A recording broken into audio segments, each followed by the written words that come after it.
လွန်ခဲ့သည့်နှစ်အတန်ကြာသောကာလကကျွန်တော်တို့မျိုးရှိအထင်ကရရေကန်ကြီးများမှအထိတ်တလန့်ကြောက်ရွံ့ဖွယ်ဖြစ်ရဆန်းများအကြောင်းကိုဝတ္ထုတပွဲပြောပြရေးပြတော့ဒီနေ့ကျွန်တော်တငယ်ချင်းအမျိုးသမီးမိတ်ဆွေတူကလည်းကျွန်တော်နေအိမ်သို့ပေါက်ချလာကညိုမိုင်းကြီးနင့်ကိုပြောစရာရှိလို့ဟဲ့ဘာလဲမသိတာနင်စက္ကန့်ကြီးတစ်ဝိုက်ကတရေအချောက်ကျန်းတဲ့အကြောင်းဝတ္ထုရေးနေတယ်ဆိုအေးလေကိုတွေ့ဂမ်ဘီယာဇက်လန်တွေဥစ္စာရေးတာပေါ့ငါမလဲကိုတွေ့ကြုံခဲ့ရဘူးလို့ဟဲ့ဟုတ်လားဘလို့ကြုံရတာလဲမသိတာဒီလိုဟဲ့ညုံမိုင်းရဲ့လွန်ခဲ့တဲ့အနှစ်20လောက်ကငါအမှန်တကယ်ကိုသိချင်တာဟဲ့ဟာဗျာသူများတွေအသက်ရှည်ခြင်းရတဲ့အထက်ခမည်းကဘာကြောင့်အစိုးရသိချင်ရတာလဲအကြောင်းရှိရအောင်ညုံမိုင်းရဲ့ငါတနေ့ငါယောက်ျားနဲ့စကားများရန်ဖြစ်ပြီးတော့စိတ်ညစ်တာနဲ့အဲ့ဒီစက္ကန့်ရေကန်ထဲကိုဆင်းပြီးတော့ကိုလောက်ကြံတတ်သေးတာလားအဲ့ဒါသေရောလားဗျသေမှတော့နင့်ကိုဒီအကြောင်းငါပြန်ပြောနိုင်မလားငါတုံးရဲ့မသေလို့ပေါ့အေးမသေဘူးဆိုရင်ရေကူးတက်လို့နေမှာပေါ့မသိတာရငါရေလုံးဝမကူးတတ်ဘူးရေမကူးတတ်ပဲနဲ့ရေကန်ထဲဆင်းသေးတာမသေးပုံထောက်ရင်တော့လူတွေတွေ့ပြီးတော့ကဲလို့ပဲနေမှာပေါ့ဗျာအဲ့ဒါကိုပြောချင်လို့ပေါ့စိုင်းဆရာကြီးရဲ့ကဲတာတော့ကဲကြတယ်ဒါပေမဲ့လူအရင်ကဲတာမဟုတ်ဘူးဟဲ့လူမကဲရင်ဘသူကကဲတာတော့ဗျတဆေကကဲတာဗျာတဆေကကဲတာဟုတ်တယ်ရေအောက်ပရဝိညာဉ်လောကသားတဆေတွေကအရင်ကဲတာဒီလိုကွ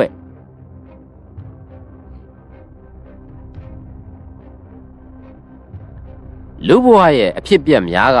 စမ်းကိုစမ်းကျယ်လွန်းကြတယ်တချို့သေခြင်းလျက်နဲ့သေခွင့်မရတချို့ရှင်ခြင်းလျက်နဲ့အမြန်ဆုံးသေကြရတယ်ဒါကိုပညာရှင်များကအတိတ်ဘဝကံအကျိုးပေးနဲ့ဆက်ဆိုင်သည်ဟုလည်းဆိုကြတယ်အထုံဘဝနဲ့တန်တရာတူကြခြင်းဖြစ်သည်ဟုလည်းဆိုကြတယ်ကျွန်တော်တငယ်ချင်းမင်းကြီးမြိုင်ရဲ့အဖြစ်ကိုကြည့်ပထမအိမ်တော်ကွယ်လွန်သွား၍ဒုတိယအိမ်တော်ပြုတယ်ဒုတိယအိမ်တော်မျိုးသမီးသည်ရက်ရက်ဆက်ဆက်ကိုလှတယ်မြင်သူတိုင်းသည်သူမရဲ့အလှကို2ကြိမ်3ကြိမ်ပြန်ကိုကြည့်ရတယ်မင်းကြီးမြိုင်သည်ဘယ်သွားသူ့ဇနီးကိုခေါ်သွားလိမ့်ရှိတယ်ဘယ်ချိန်ကြည့်တဘူးတွဲမြင်ရတယ်တို့ဖြစ်၍တချို့ကနှစ်ကိုးတစ်စိတ်လင်မယားဟုခေါ်ကြတယ်ညာကစားလင်မယားနှစ်ယောက်သည်တနေ့ကံမောင်မှာအဝတ်လျှော်ပြီးတော့ကံရေစက်မှာရေစင်းချိုးကြတယ်နှစ်ဦးသားရေထဲသို့ဆင်းကြစဉ်မင်းကြီးမြိုင်ကသူ့မိမခင်တင့်ကြိုင်ကိုရေနက်ထဲမဆင်းနဲ့ဒီကံကစောင်းနှက်ကြီးဒေဦးကြီးလိုပဲလို့တတိပေးခဲ့လေတယ်အကူလည်းရှေ့မတိုးနဲ့နော်မတော်ချီချော်လက်ချော်ဖြစ်မှဖြစ်တို့ကလေးလင်မယားနှစ်ယောက်တယောက်ကိုတယောက်တတိပေးပြီးတော့ကံရေတိမ်ဆက်မှာရေချိုးနေစဉ်ဘုံကနေအတန်ကြားလိုက်ရပြီမင်းကြီးမြန်တယောက်ရေနက်ထဲသို့စိုက်ကျသွားတယ်ခင်တင်ကြိုင်ကလင်လို့သူရေငုံနေသည်မှတ်၍အသာကြည့်နေစဉ်ရေထဲမှမင်းကြီးမြိုင်ဘွားကနေပေါ်လာပြီးစူးစူးဝါအော်ရမငါ့ကိုကဲပါခဲကြပါအောက်ကခြေထောက်ကိုဆွဲနေတယ်ထို့သို့ပြောတော့မှသူရေနက်ထဲကျပြီးတော့ရေနစ်နေမှန်းသဘောပေါက်ကဘေးအနီးနာချင်းသို့အော်ဟဲ့အကူအညီတောင်းရတော့တယ်ဒီတော့မှအနီးပတ်ဝန်းကျင်ရေချိုးနေသူအဝတ်လျှော်သူနဲ့လမ်းသွားလမ်းလာများကဝိုင်းလာကြကရေကူးတတ်သူများကရေထဲဆင်းကြတော့တယ်သို့တော့မင်းကြီးမြိုင်သည်ပထမအကြိမ်ပေါ်လာပြီးနောက်ရေလုံးဝမကူးတတ်သူဖြစ်သည်မို့ရေအောက်နစ်မြုပ်သွားခဲ့သည်မှာအချိန်အတန်ကြာခဲ့ပြီဒီနောက်ရေငုပ်ကျွမ်းကျင်သူများကဝလုံးစိုက်၍ရေငုပ်ရှာတော့မှဟိုးရေအောက်ကျမ်းမြင်မှာကုန်းကွက်ဖြစ်နေတယ်အတမရှိသောသူ့အလောင်းကိုပြန်လဲရရှိခဲ့လေတယ်မင်းကြီးမြိုင်သူတကယ်မသေးခြင်းပါသူ့ဇနီးကျော်ကိုမျက်စိအောက်ကအပြောက်မခံနိုင်သူပါအသက်ရာကျော်နေသွားခြင်းသူပါနောင်ဘဝဆက်တိုင်းဒီမယားနဲ့ငှက်ဖြစ်လျင်တကိုင်းနဲ့နား၍ဝက်ဖြစ်လျင်တခြင်းနဲ့နေလိုသူပါသူသည်အရက်လည်းမတော့မကောင်းမှုမှန်သမျှကိုအကုန်ရှောင်ကျဉ်သူတနည်းသူသည်လူကောင်းသူကောင်းတဦးရေအောက်သို့ဆုံးမမြုပ်ခင် သူ့ကိုရေအောက်မှသူ့ခြေထောက်ကိုဆွဲနေသည်ဟုအော်ဟစ်ခဲ့သေးတယ်။လောင်းပြန်ရ၍စစ်ဆေးလိုက်တဲ့အခါခြေချင်းဝတ်နေရာမှစုပ်ညစ်ထားတဲ့လက်ရာကြီးများကိုအံ့ဩဖွယ်မြင်တွေ့လိုက်ရလေတယ်။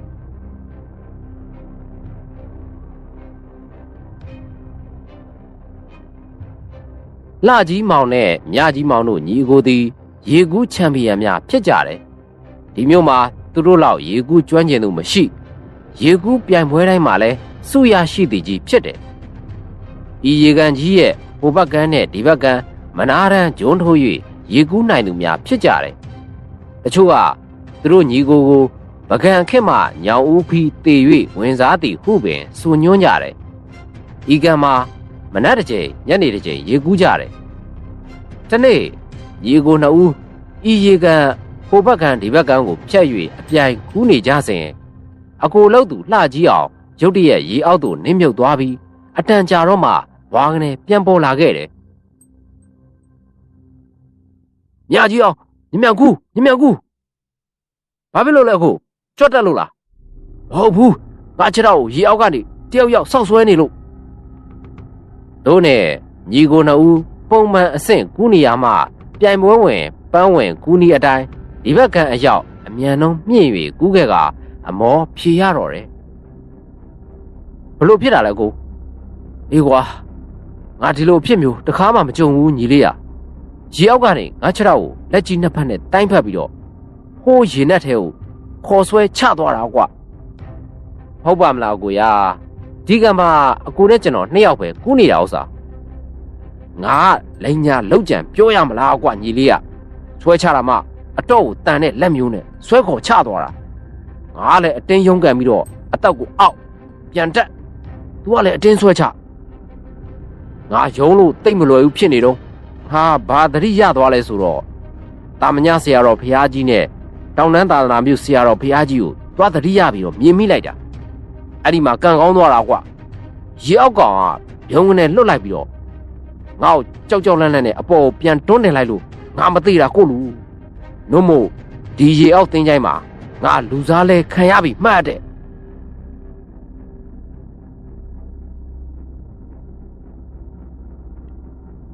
မတ်တီတာအဖြစ်ကတော့အတော်ဆန်းတယ်လူစားနေကြကံကြီးကလူမစားတဲ့ဖြစ်ရက်ပြောရလျင်ဒီကံနှစ်ကံမှာနှစ်စင်လိုရေနစ်သေးလေးရှိတယ်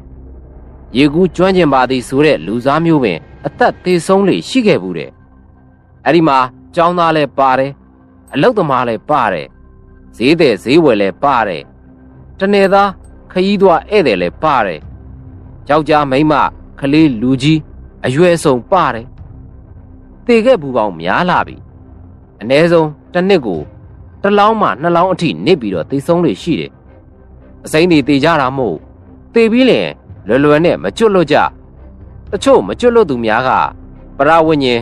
တစေတရေအဖြစ်ဖြစ်လမ်းသွားလမ်းလာများကိုတရံမျိုးမျိုးပြကလှန့်လေရှိတယ်အမှန်ကပရဝိညာဉ်သားများက6လန့်တည်မဟုတ်ပါ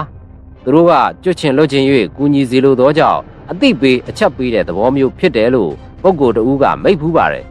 တချို့သောတစီတရေပရဝိညာဉ်သားများကလူဘဝကဒါနကုသိုလ်နဲခဲ့ဘူး၍မကြုံမလွတ်သောဘဝသို့ရောက်တဲ့အခါတွင်စားရမယ်တောက်ရမယ်ဘဝရောက်ပြီးသားဆိုင်ငါးဆိုင်အနက်များရလျင်ယူလာတာကိုတွေ့လျင်လိုက်တောင်းစားလိုက်လူစားတာမျိုးလုပ်လေရှိတယ်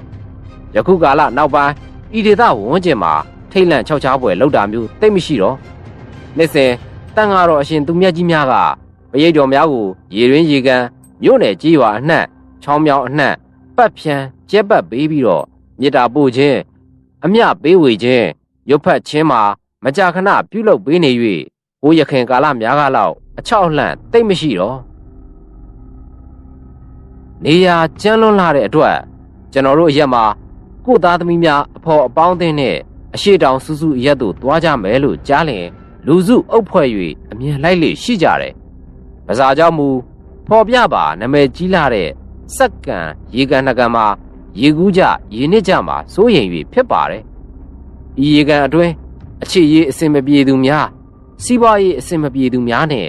လူမှုရေးအစင်မပြေသူအချို့လဲစိတ်ညစ်၍ကိုတေချောင်းကြံစီရင်းနဲ့အသက်ဆုံးရှုံးခဲ့သည်လဲရှိခဲ့ဘူးပါတယ်။ရေမကူးရအဝတ်မလျှော်ရ ငါမမြရာဟုတတိပေးစာရေးဆွဲထားပါတော့လဲအသက်ကိုဗราဏမထား၍လိုက်နာမှုမရှိကြတဲ့အတွက်သေလဲကိုယ်တိုင်နဲ့ကိုယ်ကံပဲပေါ်လို့ဥပက္ခတရားသွင်း၍စုတ်သက်ကြရတော့တယ်ယခုလဲ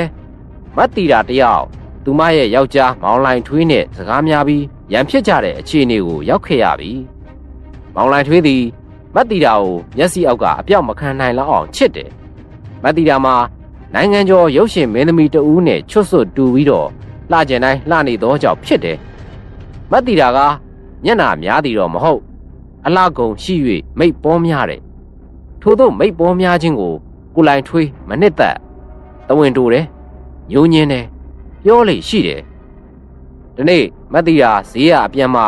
အမျိုးသားတဦးနဲ့လက်ဖက်ရည်ဆိုင်ထိုင်၍အတန်ကြာမျှစကားပြောမိကြတယ်အမှန်ကထိုအမျိုးသားသည်မတ်တီတာနဲ့ငယ်စဉ်ကကြောင်းနေဘက်ဖြစ်တယ်ယခုမှပြန်ဆောင်၍စကားပြောပြကြခြင်းသာဒါကိုလိုင်ထွေးရဲ့ညီမတစ်ယောက်ကမြင်သွားပြီးသူ့အကိုသွားတိုင်ပြီးတော့ခြုံလိုက်ရာအချစ်ကြီးပြီးတဝင်တိုလေးရှိတဲ့ကိုလိုင်ထွေးနဲ့မဟုတ်မခံပွင့်လင်းတဲ့မတ်တီတာတို့အခြေအတင်စကားများကြတော့တယ်အဖြစ်မှန်ကိုဘလို့ရှင်းပြကိုလိုင်ထွေးကလက်မခံမတ်တီတာကိုချေမငိမ်ဘူးဟုဆွဆွဲတယ်သူ့ဆွေမျိုးများကတို့ထောင်ပြီးတော့ရှင်းမရအောင်ရှုပ်ကုန်တယ်တို့နဲ့လင်းငယ်နေသည်ဟူ၍၎င်းမိရင်အသေးတက်မည်ဟူ၍၎င်းကျိန်ဝါဆဲဆူရိုက်နှက်တဲ့အဆင့်သို့ရောက်ပြီးလူကြားမကောင်းတဲ့အခြေအနေသို့မဟုတ်ဘဲနဲ့ဖြစ်ခဲ့ရတော့တယ်မတ်တီတာစိတ်ညစ်သွားပြီရှက်လဲရှက်သွားပြီလက်ငင်းမျက်နှာချင်းဆိုင်ရှင်းကျင်ပေမဲ့ခဏတွေ့ရတဲ့ကျောင်းသေးဘက်တငယ်ချင်းဘယ်မြို့မှာနေတာကိုသူမမေးမိလိုက်အဲ့ဒီမှာအခြေအနေဆိုးသွားခဲ့ရတယ်ဒါကသူမဘက်ကအားနေချက်ဘဝမှာဒီလိုတခါမှအဆွတ်ဆွဲမခံခဲ့ရတို့နဲ့နောက်နေ့လင်လောက်သူအလုတ်ဆင်းသွားတဲ့အခါရှက်ကလည်းရှက်စိတ်ကလည်းကြီးတာမို့ကိုတတ်သိမီဆိုတာလူပြောသူပြောများလာတဲ့နမဲကျော်ရေကန်ကြီးများရှိရသို့နေ့ခင်းဖက်မိုက်ကန်ဆုံးဖြတ်၍ထွက်လာခဲ့လိုက်တယ်တန်တရာကိုကြော်လိုက်တဲ့အခါရေဖွေးထပြီးတော့မောက်ရှံနေတဲ့ရေကန်ကြီးနှစ်ကန်ကိုသူမတွေ့လိုက်ရတယ်လိုင်းကရဲ့များလူထနေတဲ့ကန်ရီပင်ကသူမကိုလက်ရက်ညှို့ခေါ်နေတယ်လို့သူမဥစွာဘေးပတ်ဝန်းကျင်ကိုအကဲခတ်လိုက်တယ်ဟိုးတမြင်သားသားမှာလူတယောက်ငားများနေသည်ပဲရှိတယ်နေခင်းမို့လူကရှင်းနေတယ်သူမဝင်းတို့ဖက်နှက်ကိုချွတ်လိုက်တယ်ယင်းသည်ရှက်စိတ်နာကြီးစိတ်ဖြင့်တုန်ခါနေတယ်သူမတေရမှာကိုမကြောက်သူသေးသွားလျင်သူ့ရဲ့သစ္စာတရားကိုအားလုံးသိကြရမယ်သူမလက်အုပ်ချီ၍နောက်ဆုံးသစ္စာစကားကိုဆိုလိုက်တယ်အရှင်ဖေဟာကျမသမီးတော်ကြီးသည်ဤလင်သားအပေါ်၌အသက်မကချစ်၍သစ္စာရှိခဲ့ပါသည်ဖေဟာကျမသစ္စာတည်ခဲ့ပါတော့လဲမျက်နှာမပြရဲအောင်ရိုးစွတ်ရက်ဆက်ခဲ့သည်ဖြစ်သောကြောင့်လူဘဝမှာမပျော်ပိုက်တော့ပါဖေဟာနောင်ဖြစ်လျာဘဝတိုင်းမေတ္တာမရှိသောလင်သားသစ္စာမရှိသောလင်သားအချစ်မရှိသောယောက်ျားအတ္တဆန်လွန်းသောလင်သားမျိုးဖြင့်မစုံစည်းပြရစေနဲ့အရှင်ဖေဟာတို့ကလေးသစ္စာပြုပြီးနောက်ရေထဲသို့ဆင်းလိုက်တယ်အေးစိတ်သောရေသည်သူမရဲ့ခန္ဓာကိုယ်အောက်ပိုင်းကိုရေခဲလက်နဲ့စုပ်ညစ်လိုက်တဲ့ကဲ့သို့သူမမျက်စိကိုဇုံမိတ်ပြီးရေနက်နက်ရှိရာသို့မှန်း၍ဆန်း၍နင်းလျှောက်လိုက်တယ်ရေသည်သူမရဲ့ရင်ညွန့်ကိုရောက်ပြီးမေးပြားကိုထိစပြုတ်လာတယ်နောက်ဆုံးသူမနဖူးမှာလက်ရှက်တင်ပြီးတော့မိဘနှစ်ပါးကိုယေစုကြော့ကရေနက်ပိုင်းရှိရာသို့ခုန်ချလိုက်တော့တယ်ရေအောက်အနက်မှစီးမျောနေတဲ့ရေအလင်းသည်သူမကိုဝါ၍လူး၍ဝေ့၍ရေနက်ရှိရာသို့ဆွဲချသွားခဲ့ပြီသူမပါဇက်ထဲသို့ရေများဝင်လာတယ်ပါဇက်ကိုပိတ်လိုက်တော့နှာခေါင်းမှဝင်ကားမွတ်နေလူးလိုက်လာတယ်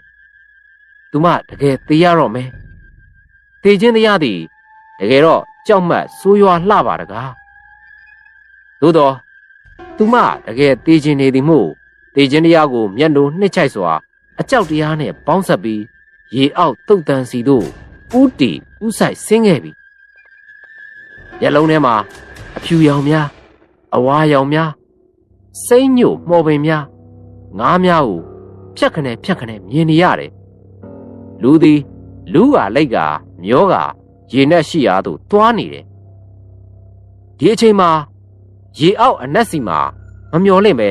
ကောင်လေးတစ်ယောက်နဲ့ကောင်မလေးတစ်ယောက်ကိုတွေ့လိုက်ရတယ်ကောင်မလေးကထမိန်ရင်ရှားလေးနဲ့ကောင်ကလေးကပစိုးကြောင်းကြိုက်နဲ့မျက်နှာချင်းကလည်းစင်စင်တူလွန်းလာတယ်အသက်မှာ73နဲ့14နှစ်ခန့်ရဲ့ဖြူဖြူဖွေးဖွေးချစ်စရာတနာကမာမျက်နှာကလေးများနဲ့သူတို့နှစ်ဦးသည်ရေမိုးနစ်နေတဲ့သူမရဲ့လက်နှစ်ဖက်ကိုဆွဲကင်မယူကရေပေါ်သို့ဆွဲတင်နေကြတယ်သူမကရုံးကန်တွန်းပစ်လိုက်တယ်သူမစကားပြောလို့မရဒီမှာကောင်ကလေးကအမဒီနေရာကိုမလာပါနဲ့အမပြန်ပါသူမခေါင်းကိုတွင်တွင်ရမ်းပစ်လိုက်ပြီးတော့ရေနဲ့ရှိရာသို့ရုံးကန်ဆင်းဟန်ပြုတ်လိုက်ပြန်တယ်ဒီမှာမိန်းကလေးကတနာစပွဲတောင်းပန်တယ်အမမလုပ်ပါနဲ့အမရေဒီနေရာကအမလာရမယ့်နေရာမဟုတ်ဘူးအမနဲ့လည်းမထိုက်တန်ဘူးပြန်ပါအမမြင်ပြန်ပါလာမလာကိုင်းတို့ကလေးရေအောက်မှမောင်နှမနှစ်ယောက်ခတ်တုတ်တုတ်အော်ဟစ်ပြောဆိုပြီးနောက်သူမကိုယ်လုံးကိုလှိမ်မြန်သောအရှိန်ဟုန်နဲ့ဆွဲယူသွားကရေပေါ်သို့အားနဲ့တွန်းတင်လိုက်တယ်ငယ်ပင်ငယ်တော်လဲထူးဆန်းအံ့ဖွယ်တန်မာမှုကြောင့်သူမသည်နတ်ဆိုင်လာသောရေလွှာကိုဖောက်ဖျက်ကျော်လွှားကရေဟုန်ကိုရေဖိအားနဲ့ဆန့်ကျင်ပြီးတော့ရေပြင်ပေါ်သို့ဘွားကနေပေါ်လာတော့တယ်ဒီအချိန်မှာသူမရဲ့ရေပေါ်ဝဲဖြန့်နေတဲ့သပင်များကိုတစုံတဦးကစောက်ဆွဲလိုက်တာကိုသိလိုက်ရပြီးနောက်သူမလုံးဝသတိလက်မေ့မျောသွားခဲ့လေတယ်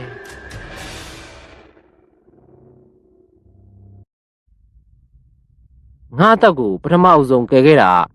ဟိုးရေကန်အောက်ထူးဆန်းတဲ့ပရဝိညာဉ်လောကသားမောင်နှမနှစ်ယောက်ပဲဟာဘာလို့ပရဝိညာဉ်လောကသားမောင်နှမလို့ငါပြောရတယ်လဲဆိုတော့သူတို့နှစ်ဦးရေအောက်ကနေတွန်းတင်လိုက်လို့ရေပေါ်ပေါ်လာတဲ့အချိန်မှာငါးမြနေတဲ့လူကငါရဲ့မတင်ကားစရာအခြေအနေကိုမြင်ပြီးတော့လာကယ်လိုက်တာပဲသူကလည်းရေပြင်ပေါ်ဘွားကနေအပေါ်မှာသပင်ကိုဆုပ်ဆွဲပြီးတော့ကုန်းပေါ်ခေါ်တင်ရေအံအောင်ထမ်းလျှောက်ပတ်ဝန်းကျင်ကိုအကူအညီခေါ်နဲ့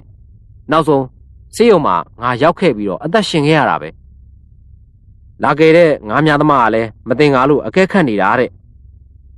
ကြားတော့ဒါနဲ့ငါရေရောက်ကတွန်းတင်တဲ့အသက်တခင်ကျေးဇူးရှင်ကောင်လေးနဲ့ကောင်မလေးမောင်နှမနှစ်ယောက်ရောလို့အဲ့ဒီလူကိုမေးတော့အဲ့ဒီအချိန်ကရေကန်ထဲမှာသူနဲ့ငါလွဲပြီးတော့ဘယ်သူမှမရှိပါဘူးတဲ့နောက်ရောက်လာတဲ့ကူညီသူများကလည်းဒီအတိုင်းပြောကြတယ်ခက်တာငါ့ကိုရေရောက်ကအရင်ကယ်တင်ခဲ့တာခြာတိတ်လေးမောင်နှမအစ်စ်ဟာငါလုံးဝရေကူးတတ်တာမဟုတ်ဘူးအဲ့ဒီအဖြစ်ကိုသာကြည့်တော့ညိုမိုင်းမထူးဆန်းဘူးလားယင်တကယ်သိချင်လို့ရေထဲဆင်းနေပါတယ်ရေအောက်ပရဝိညာဉ်လောကသားနဲ့ရေပေါ်တက်ရှိလူသားတို့ကဲလို့ငါသိချင်လဲနဲ့မသိခဲ့ရပဲဒီနေ့အထိအသက်ရှင်နေခဲ့ရတယ်မသိချင်ဘူးပျော်ချင်လို့ရေကူးကြရေစင်းချိုးကြတဲ့လူအချို့မမျော်လင့်မဲနဲ့ရေနစ်သိခဲ့ရတယ်သူတို့ဝိညာဉ်တွေရေအောက်တင်းချိုင်းမှာရှိကြတယ်ငါ့ကိုကဲတာရေအောက်ကယူသားတဲ့ပရဝိညာဉ်လောကသားမောင်နှမပဲဟာအဲ့ဒီလိုခမ ्या ကိုရေအောက်ရေနက်ထဲကနေအသက်ကယ်ခဲ့တဲ့ထူးဆန်းတဲ့ရေအောက်ပရဝိညာဉ်လောကသားမောင်နှမနှစ်ယောက်ကိုခမ ्या ဘလို့ပြန်ပြီးတော့ကျေးဇူးဆက်ခဲ့တယ်လဲမသိတာလုပ်ပေးခဲ့တာပေါ့ဟာသူတို့မောင်နှမကျေးဇူးကြောင့်အသက်မသေးပဲနဲ့ဒီနေ့အထိသားသမီးမြေးများနဲ့ငါပျော်ပျော်ရွှင်ရွှင်နေနိုင်နေတာပဲဟာငါရေထဲဆင်းတေချောင်းကြံရကမသေးပဲနဲ့ဆေးရုံရောက်တော့ကိုလိုင်ထွေးရောသူ့အမတွေပါပွက်လော်ရိုက်ကုန်ရောအားလုံးမှားပါပြီဆိုပြီးတော့ရင်ထုကြပါလေရောဟာနှောင်းလွန်နှောင်ထားပေါ့အဲ့ဒီမှာ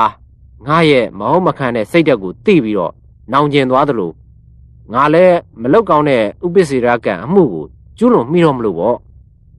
ငါတို့အားလုံးအမားတွေပါပဲဟာစင်ကြင်တော်တရားကင်းမဲ့မှုရလက်ပါပဲဒါနဲ့ပေါ့ဟာဆေးရုံကနေနေကောင်းလို့ကိစ္စဝိစ္စပြဿနာအရရက်ကိုအဆင်ပြေအောင်ဖြေရှင်းပြီးပြန်ဆင်းလာပြီးတော့တပတ်ကြာမှာသင်္ကန်းပရိတ်ခရာအစုံဝယ်ပြီးတော့တိမ်ချောင်းစောက်ဖို့ရော စွန်းပရိသတ်ပင်မှာရီမှန်းပြီးတော့ဝတ္ထုပစ္စည်းများနဲ့တန်ဃာတော်အရှင်သူမြတ်၅ပါးပင့်ပြီးအဲ့ဒီရေကန်ထိပ်မှာညနေဆောင်ပရိတ်တရားရွတ်ဖတ်နာကြတယ်ငါရဲ့အသက်သခင်ကျေးဇူးရှင်ရေအောက်ကပရဝိညာဉ်မောင်နှမရောမကျွတ်မလွတ်ကြသေးတဲ့သူများကိုပါဖိတ်ခေါ်ပြီးတော့ပရိတ်တရားအတူနာယူကြတယ်ပြီးတော့သူတို့အားလုံးကိုအမျှအတန်းပေးဝေလိုက်တယ်ညဘက်လေရောက်ရောအိမ်မက်ထဲမှာရေကန်အောက်ကမောင်နှမနှစ်ယောက်ငါ့ကိုအိမ်မက်ပေးပါရောဟေးအမဲမောင်နှမနှစ်ယောက်ကအိမ်မက်ထဲမှာထမိန်ရင်ရှားပစိုးကြောင်းကြိုက်နေမဟုတ်တော့ဘူးရှင်ရေပြိုပြက်တောက်ပြောင်ပြောင်တာတာနာနာလှလို့တော့ငါလေးမြင်ရတော့ဝမ်းသာလိုက်တာဟာမောင်နှမနှစ်ယောက်ရဲ့ပါအဆုံကိုဖတ်နှမ်းချလိုက်တာသိလားမောင်နှမနှစ်ယောက်စီကတင်းပြန့်မှုေးကြိုင်နေတဲ့ရနံ့များလည်းရတယ်နှစ်ဦးသားပြုံးလို့ရီလို့အဲ့ဒီမှာမောင်နှမနှစ်ယောက်တယောက်လက်တယောက်ဆုတ်ကင်ပြီးတော့ကျေးဇူးတင်လိုက်တာမမကြီးရဲ့ကျွန်တော်တို့မောင်နှမဒီနေရာမှာဒီဘဝနဲ့နေရတာကြာပြီမမကြီးရဲ့ကောင်းမှုကုသိုလ်နဲ့အမျှပေးဝေမှုကျွန်တော်တို့တရားနာကြားမှုတာရုခွန်နိုင်မှုကြောင့်မြင့်မြတ်ကောင်းမွန်တဲ့ဘုံဘဝကိုရောက်ခဲ့ပြီးတော့ယုံညံ့ဆင်းရဲတဲ့ဘဝကလုံးဝလွတ်မြောက်ခဲ့ပါပြီမမကြီးတို့အသက်ရှည်ပြီးအနာကင်းမဲ့ကြပါစေပျော်ရွှင်ကြပါစေချမ်းသာကိုယ်စိတ်မြဲကြပါစေလို့ပြောပြီးတော့တဖြည်းဖြည်းပျောက်ကွယ်သွားတယ်အဲ့ဒီညတညလုံးမနက်မိုးလင်းတဲ့အထိငါတို့အိမ်ချောင်ဝင်းထဲမှာပန်းပေါင်းစုံရနံ့နေမှုေးကြိုင်နေတယ်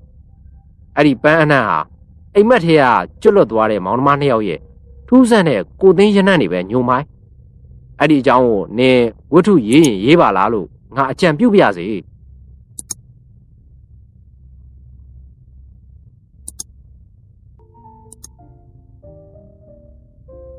တောအထက်ထက်တောင်သွဲတောအုပ်ညွညွတို့ကမြူကြီးဆိုင်လျက်ငွေလိုင်းဖွေးဖွေးတို့ရိုက်ခတ်ရာပင်လယ်ပြာရဲ့အနာသက်ကမ်းခြေ၌အပန်းဖြေခီးသည်များသွာလာလှောက်ရှားလျက်ရှိ၍တဲတောင်မြင်ဝဲလူစီကားလျက်ရှိတယ်တဘာဝအလှတရားများနဲ့ရောက်လာသူမှန်သမျှကိုအပန်းဖြေစေသောချမ်းမြေ့စေသောချောင်းသာကမ်းခြေရဲ့ပင်လယ်ပြအလှမှာညှို့ငယ်နိုင်စွမ်းသလိုညွညွဆိုင်သောတရိပ်ဝိုင်းတို့ဖြင့်သာသနာနယ်မြေစကဝါတောင်တော်မှလည်းဖျားဘူးသူများနဲ့စီကားလျက်ရှိတယ်စကဝါတောင်တော်သို့သွားရလမ်းမှာလမ်းဘေးဝဲရ၌တရိပ်တို့ဖြင့်အေးချမ်းလျက်ရှိတယ်ဈေးဆိုင်နှမ်းများလူနေအင်ဂျီများစွာရှိနေပြီးကုမ္ပဏီပိုင်အဆောက်အုံများလည်းစောက်လုပ်ဆဲရှိနေတယ်တောင်တော်ပေါ်မှရွှေရောင်တဝင်းဝင်းနဲ့ဈေးဒီတော်နဂါးပလင်ခံဖျားကြီးမှာအဝေးမှပင်လှမ်းမြင်ဖူးတွေ့နိုင်ပြီးချောင်းသာကမ်းခြေသို့ရောက်သူတိုင်းစကဝါတောင်တော်သို့ရောက်ကြမည်ဖြစ်ပါတယ်အေးချမ်းသောတာယာသောစကဝါတောင်ပေါ်တွင်ဝိပဿနာတရားစခန်းများတောရကျောင်းများလည်းရှိရာတရားဓမ္မအချဖွေသူများလည်းလာကြ၍လူသူပြက်သည်ဟု၍မရှိတောင်တော်ခြေရင်း၌တင်းញိုင်းတစ်ခုရှိတယ်တင်းញိုင်းမှာလမ်းမကြီးနဲ့တိတ်မဝေးလာပြီရေပုံအဟောင်းအသစ်များမှတ်တိုင်အကျိုးအပဲ့အုတ်ဂူတို့ဖြင့်တင်္ခါရတရားတို့ဖြင့်စိတ်ငြိမ်လှတော်လဲလူနေအင်ဂျင်များပြားလာတဲ့အခါလူစီကားသောရက်ကွက်တစ်ခုဖြစ်လာတယ်တင်းញိုင်းနဲ့နီးနေခြင်းမှာအမြင်မသင့်ဖြစ်ခဲ့ရတယ်ထို့အတွက်ချောင်းသာရွာဌာနဆိုင်ရာအဖွဲ့အစည်းများမှဥဆောင်၍တင်းញိုင်းရွှေ့ရန်စီစဉ်ကြလေတယ်တင်းញိုင်းနေရာအဆောက်အုံသစ်များဆောက်လုပ်ရန်ယာထားကြပြီးချောင်းသာရွာစီပင်သားယာရေးအတွက်ဆောင်ရွက်ကြခြင်းပင်ဖြစ်လေတယ်တင်းញိုင်းအားကမ်းခြေနဲ့လှမ်းပြီးလူနေအင်ဂျီတို့နဲ့ဝေးရာရွာစွန်ရှိတောင်တလုံးကိုတောင်သာယာဟုအမည်ပေးပြီးရွှေ့စေခဲ့တယ်ရဲစခန်းမိသက်ကာကွယ်ရေးအဖွဲ့များမှဥဆောင်ခဲ့တယ်တင်းញိုင်းရွှေ့ရာ၌သူဘရာဇာဟုတီးတန့်မရှိသဖြင့်အခက်တွေ့ရလေတယ်ထို့သောသူတစ်ပါးမလုပ်ချင်တဲ့အလုပ်ကိုကာကွယ်ရေးအဖွဲ့မှကိုမြောက်ကလားမှဥဆောင်၍တာဝန်ယူခဲ့တယ်မြောက်ကလားမှာအမည်ရင်းကိုအောင်ငိမ့်ဖြစ်ပါတယ်တလိษံချစ်တတ်သူဖြစ်၍ခွေးကြောင်များမွေးသလိုမြောက်များလည်းမွေးခဲ့တယ်သွားလျာပခုံးပေါ်မြောက်တကောင်ပါ၍မြောက်ကလားဆိုရင်မသိတူမရှိအရက်အနှဲငယ်တောက်တတိမအပစေတနာကောင်းသူဖြစ်လေတယ်ဗုဒ္ဓဘာသာကိုးကွယ်သောကလားလူမျိုးဖြစ်တယ်လူမချမ်းသာတော့လဲစိတ်ရင်းကောင်း၍ခင်မင်သူများတယ်တင်းញိုင်းရွှေရာတွင် မည်သူမှမလုပ်နဲ့အလုပ်ကိုသူဥဆောင်လုပ်တယ်ကြောက်ရွံ့ခြင်းယွန်ရှာခြင်းမရှိသွေးရဲစေရန်အမီးနဲ့အရက်ဝိုင်းဖွဲ့ကြတယ်တင်ញမ်းမြေမှအမိုက်များကိုဥစွာရှင်းလင်းကြတယ်ပြီးတော့အလောင်းများကိုဖော်ကြတယ်တချို့ကအယိုးကျ၍တချို့က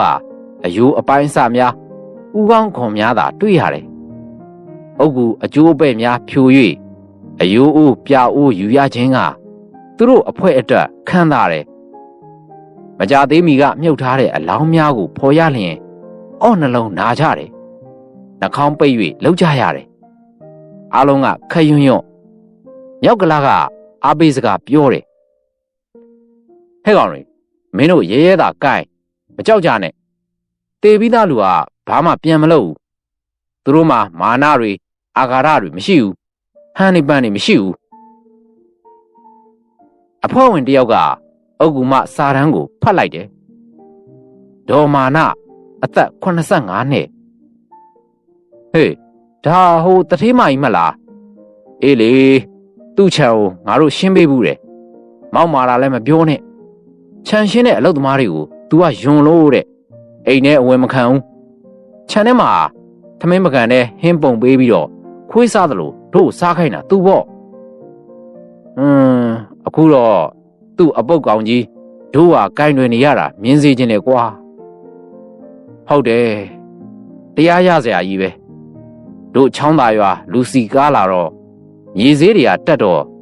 သူ့ဘိုးဘပိုင်မြေတွေတောင်တွေရောင်းလိုက်တာတိမ့်ချီပြီးတော့ရလိုက်တာလေဘိုးဘတွေအတွက်အလူလုတ်တယ်လည်းမရှိပါဘူးကွာဘဝင်မြင့်ပြီးအောက်ခြေလို့တော့ဒီမိမကြီးသိရင်ငရဲတန်းနေမှာပဲအေးကွာတို့လိုလူစင်းရဲတွေအတွက်တော့တင်းញံရွှေ့ရတာကုသိုလ်လည်းရတရားလည်းရတယ်ဟေးကဲလောက်ကြနေညိုတော့မယ်အမေဒီမှတ်တိုင်ဟာအေးငိမ်ချမ်းမိုးဆိုပါလားကွာဩအဲ့ဒါဟိုအေးကြိုက်တဲ့ကောင်လေလောကမှာအပျော်တွေစုံခဲ့တော့ဒုက္ခနဲ့အဆုံးသတ်ရတာပေါ့ဒါဆိုမာဆက်တွေ KTV တွေကိုပိတ်ပြရမယ်ကိုလူရေအဲ့ဒါတွေကသူတို့အလုပ်သူတို့လုပ်တာကုသိုလ်အကုသိုလ်သူတို့ပဲခံမှာဘာတွေပဲဖွင့်အရက်ဆိုင်တွေဘလောက်ပဲများကိုတောက်ချင်မှဖြစ်တာကိုစိတ်သာမူလကွာလူဆိုတာ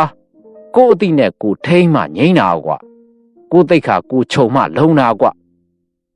ဟုတ်ပါပြီမြောက်ကလားရဲ့ကဲရော့ဒီမှာလာပြီဖမ်းတယောက်ကတစုံတစ်ခုကိုပြစ်ပေးလိုက်တယ်မြောက်ကလားကဖမ်းလိုက်တယ်လက်ထဲရောက်လာတာအယိုးကောင်းတစ်ခုအနံ့ကညှီဆုပ်မှုဦးကောင်းကသွားအကျဲသားမှုလန့်ပြီးလွှတ်ချလိုက်တယ်အားလုံးကဝိုင်းရီကြတယ်မြောက်ကလားရှက်ပြီးပြောမိပြောရပြောတော်လဲသူ့စကားကဒသနဆန်းနေပြန်တယ်ဩလူဦးကောင်းခွန်ကြီးပဲ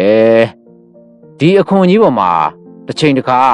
လှပတဲ့အပေါ်ယံအည်ပြားမျက်နာလေးရှိခဲ့လိမ့်မယ်သူ့ကောင်းပေါ်မှာစံကေတာကိုအလှဆုံးပြင်ခဲ့ဘူးလိမ့်မယ်အလှပတွေအမွှေးနှသားတွေခြေသားဘူးလိမ့်မယ်ခုတော့လဲမျက်တွင်ဟောက်ပတ်သွားအကျဲသားနဲ့အနှံ့တက်ကမကောင်းဒါဘဝတစ်ခုရဲ့ဏိကုံးမှာမလွဲမသွေကြုံရမှာကွာအဲအောင်ရတချို့နေရာမှာသွားအကျဲသားတွေ့ကျင်လို့မတွေ့ရပါဘူးမိကိုထွက်ပြီးရင်ပြဖြစ်မှာပဲဘယ်သူမှမလုပ်ချင်တဲ့ဒီအလုပ်လုပ်ရတာတရားရတယ်နော်ပြောရင်ဆိုရင်လောက်လာကြတာနေရောင်ပျောက်သွားသည်ကိုမသိလိုက်ကြ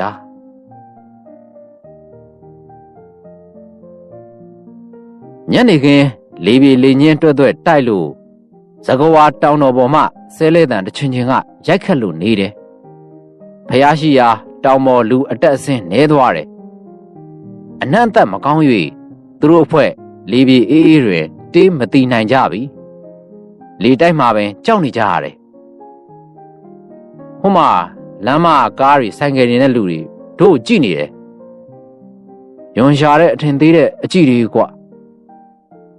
သူတို့ကအထက်တန်းစားတွေကိုကွကိုလူရေဘလို့လူတန်းစားဖြစ်ဖြစ်သေရင်ဒီလမ်းကိုမုတ်ချလာရမှာအမတ်ကြီးဥပေါ်ဦးကသေရင်ဘာမှမပါဘူးလို့လက်ခပြသွားတာပဲ ဟုတ်တယ်အားလုံးမှာမူးမူးနဲ့ရီမောမောမူးတဲ့သူတိုင်းဒီအလုပ်လုပ်၍ဒီကုသိုလ်ယူပါဆိုရင်လုံးမဲ့သူနဲပါလိမ့်မယ်မြောက်ကလားတို့အဖွဲ့မှာစီကားตายရသောချောင်းသာကမ်းခြေဖွံ့ဖြိုးရေးအတွက်ဥဆောင်၍လုပ်နေခြင်းမှာဂုဏ်ယူစရာကောင်းလာပါတယ်နောက်မကြမီချိန်၌ဤသင်္ချိုင်းနေရာတွင်အဆောက်အုံတစ်ကြီးများဖြင့်ခန့်ညာထဲဝါစွာမြင်ခွင့်ရတော့မည်ဟုသူတို့သိနေကြတယ်ဟေးဒီကူဖြိုရမယ်ဘာလို့လဲဥတီလာတဲ့ဟာဟိုစိတ်ထားကောင်းတဲ့အဖကွာသူ့မြေတွေရောင်းတန်းတာရောင်းပြီးစားလဲစားလှူလဲကွာအမအဖတွေးခေါ်မျှော်မြင်တတ်တယ်ကွာသူ့မြေတွေအကုန်မရောင်းရိုးစက်သိတွေအတွက်ခြံထားတယ်တော်သေးတာပေါ့ကွာတချို့ဆိုမြေတွေတောင်တွေရောင်းပြီးမသုံးတတ်တော့ကုန်ရောလေမြောက်ကလားကြီးဒီမှာလာပြီဟဲ့တယောက်ကပြစ်ပေးတယ်မြောက်ကလားမကြောက်မရွံ့ပဲလှမ်းဖမ်းတယ်မြေသားများကတ်နေတဲ့ခြေထောက်တစ်ဖက်အယိုးမကျသေးအနှံ့သက်လည်းမထွက်သေချာကြည့်မှခြေတုတစ်ဖက်ဖြစ်မှန်းသိရတယ်လူခြေထောက်သားဆိုအခုချိန်ထိရှိတော့မှာမဟုတ်အသက်ရှိစဉ်တန်မိုးရှိတဲ့လူမှာအသက်မဲ့သောအခါကြက်ငှက်လောက်ပင်တန်မိုးမရှိအသုံးမဝင်ခြေတုလုပ်တဲ့တရေလောက်ပင်မခိုင်ခန့်ဟုတွေးမိကြပြန်တယ်အားလုံးဖော်ပြီးမှတ်တိုင်းပန်းခွေအနွမ်းအကျိုးအပဲ့ပါမကျန်းကားပေါ်တင်ကြတယ်ကားသမားတစ်ခေါက်ပြီးတစ်ခေါက်ပို့ပြီးနေရတယ်မပြောင်းခင်အမိစ္ဆာဖတ်ရသေးတယ်ဤစကဝါတောင်ကြီးတင်းကြိုင်၌နေထိုင်ကြသူပရလောကသားများဤနေရာမှတောင်သာယာသို့အဖွဲ့အစည်းရဲ့အမိတ်ဖြင့်တင်းကြိုင်ရွှေ့မိဖြစ်၍အားလုံးကားပေါ်တက်ကြပါလူမတက်ကြပါနဲ့ကားမလာလျင်စောင့်နေပါနောက်ခေါက်မှလိုက်ပါမြို့ပေါ်ကဘတ်စ်ကားတွေမဟုတ်ပါဘူးသက်ဆိုင်သူအားလုံးကိုပို့ပေးမှာပါအမိစ္ဆာဖတ်ရင်မြောက်ကလားကအရှုံးဖောက်လိုက်သေးတယ်ကားသမားမှလည်းကြောက်ရွံ့စိတ်တော့ရှိသေးတာနေချိန်မို့ထိတ်လန့်စိတ်မှာတတ်တာရတော့လဲအနံ့အသက်နဲ့ကားပေါ်မှလူမပါပဲကြားနေရတဲ့အသံများကြောင့်ရင်တုံပန်းတုံဖြစ်ရသေးတယ်ညအချိန်ဆိုခက်ရကြီးရဲဟုတွေးနေမိမိတာလူသားစင်စစ်ဆို၍ကားကောင်းခန်းမှထိုင်တဲ့ကားသမားတဦးမှလွဲ၍အခွန်ကြီးဖြစ်နေတဲ့ကားကြီးမှာလေးပင်ပင်ကြီးနဲ့တအီမောင်းထက်သွားရသို့မြောက်ကလားတို့လူစုငေးကြည့်နေကြတယ်မိုးလဲချုပ်ပြီးအားလုံးလက်စတက်ပြီးမှုနောက်ဆုံးတစ်ခေါက်တွင်ကြံသူမရှိအောင်မြောက်ကလားမှအော်၍ပြောရင်းလက်ကျန်ရှင်းထုတ်နေရတယ်ရေချိန်ကိုက်နေပြီဖြစ်၍ခေါင်းကရီဝေးဝေးမြောက်ကလားတကွင်းလုံးကြောင်းအော်ဟိတော်ကြကြံနေပဲကြံနေမင်းပို့ရမယ်ရှိမှာပဲအေးပါကွာကဲကြံတဲ့ပရလောကသားတွေနာနာဘဝတွေတစေတွေတရေတွေဖုတ်မင်းစာချက်အားလုံးကားပေါ်တက်ပါလူကရိုင်ထိုးထိုးနဲ့လွတ်အော်နေတော့လဲအတန်ကဝင်ချင်းလမ်းမီအိမ်မီးများပင်လင်းနေကြပြီတောင်တော်ပေါ်မှဇီဒီတွင်မီးများဖြင့်ပူဇော်နေကြပြီမြောက်ကလားတို့လူစုခွဲကအိမ်သို့ပြန်ခဲ့ကြတယ်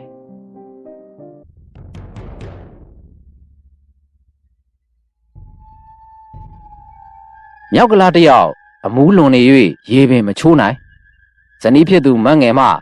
စူအောက်အောက်နေတော်လဲမကြားနိုင်တခုခုပြဟောက်လျက်အိမ်မောကြလျက်ရှိတယ်ညင်းကနက်လာပြီးလူတန်းသူတန်းခွေးတန်းတို့တိတ်ခဲ့ပြီစကဝါတောင်တော်တစ်ခုလုံးအိမ်မောကြလျက်ရှိတယ်